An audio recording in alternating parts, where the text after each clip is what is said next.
Good morning. Ngasi se thang junamit ko thang junamit ki card ki message e minara se adu timing of hosa pi yenga se ko ado aham bada thang ja ko thang ja ki number se 93 lere adu ka koi gi kenona haidi machu na ka amubaga makhet machu ko black ka purple ga keno ta sepi be ai ko ngasi gi numita adu ama chak thong bada nai so keno ma ha po hana no manu mage adu acha thau gumba kai gumba drop ma kai acha thau se mustard oil refined oil na taba mustard oil se sumaina gumba happy ba adu ma leire ko adu aham da koi card message yenga se do timing of hosa pi yenga se ko adu ga hayeng kwak jatra gi kai gi oina haragadi pot delivery gi ko khitang arapa oiro anako oiro ko ngasi gi numita dum loina ma khade call gumba oina tawbiro ko hari store number du da call tawbiro store number ama e hapchara age du da ko adu da tawbiro du gi keno hari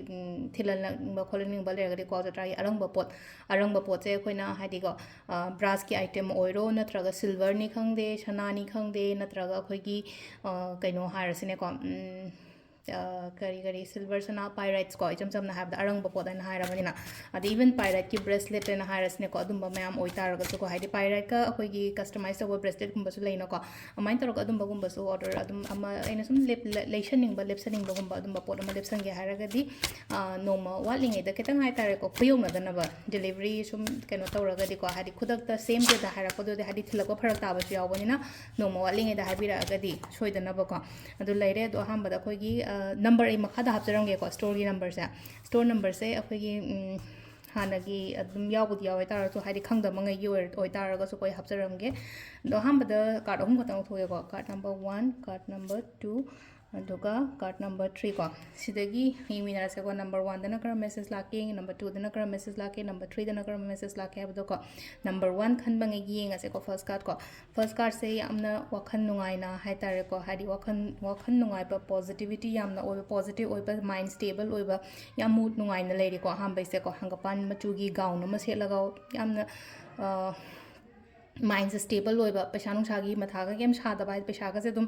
changak pa oiba hires ne ko ngasi gi numita adumaina gumba oire ko season number 1 gi khan bangai card sing ko ani shuba si zo phai ko ani shu phai hadi lovers card si zo hadi lan chang o so hai ko nungsina na leiba khot pa adum basu pi ko aduna everything hai tar ko mai gi mari mak ta gi dum afaba changak pan hires ne ko season na koi gi number 2 khan bangai gi oin oire ko number 3 sin amu leina ko hajikan se hazik ana haras ne ko hazik ho se thaina ga hazik ka hara ga di hazik na emotionally chat kan ko kaino ma taw matam da ko katang